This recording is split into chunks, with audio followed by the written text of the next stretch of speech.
Hello, I'm Nabi and I'm going to cook adobo. So, isa lang ang garlic and onion sa pan. Then, i-mix.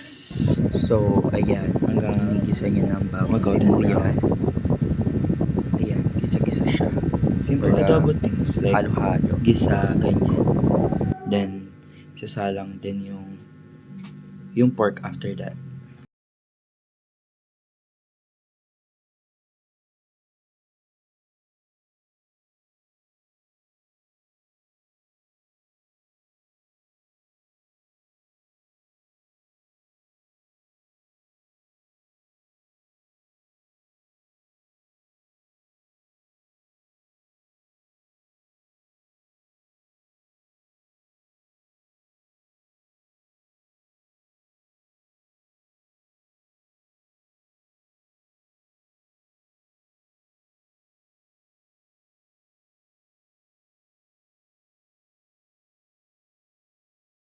So, after magisa, ayan na, sasalang ko yung pork.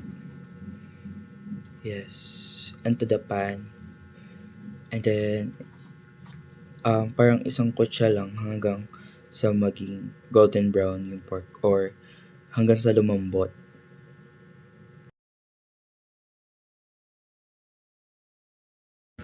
Ayan, mix until it's golden brown. Eme, hanggang luto lang.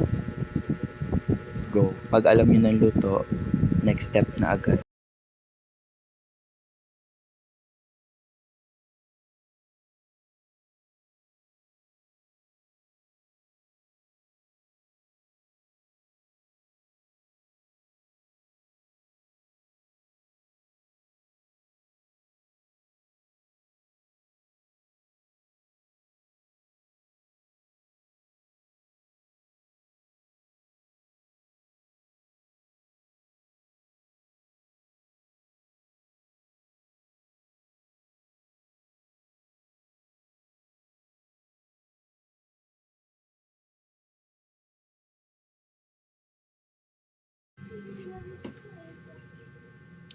Nilagyan ng toyo.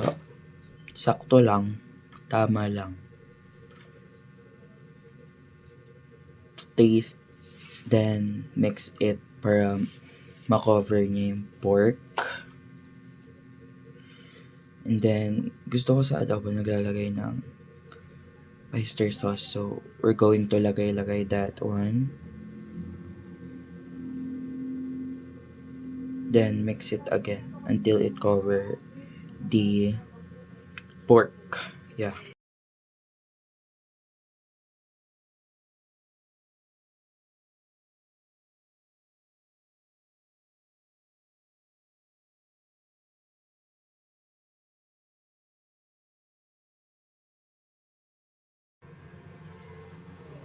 And then, maglagay tayo ng water.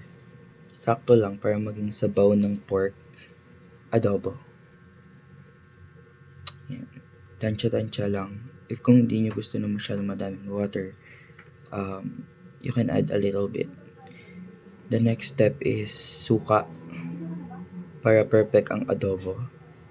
Hindi masyadong matamis, hindi masyadong maalat, hindi masyadong maasim. Just perfect. The next is the patatas. Siyempre dapat hugasan nyo muna yung patatas bago nyo ilagay. Tama. Then mix. Ang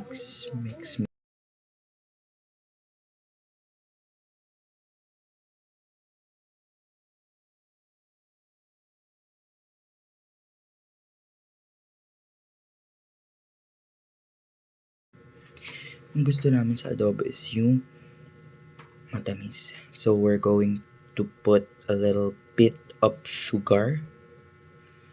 Ayan, nilagyan niya. Madami yan. Sabi niya a little bit lang. Dinagdagan pa.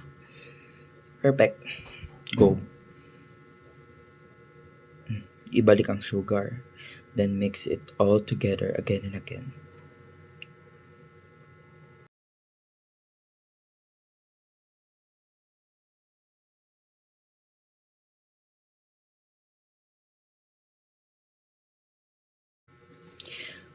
okay, then mix it until it cook. So, pinatuyuan namin yung pork adobo kasi mas masarap pag tuyo, lalo na pag may patatas. And then, that's the final output. I hope you guys enjoy. Thank you.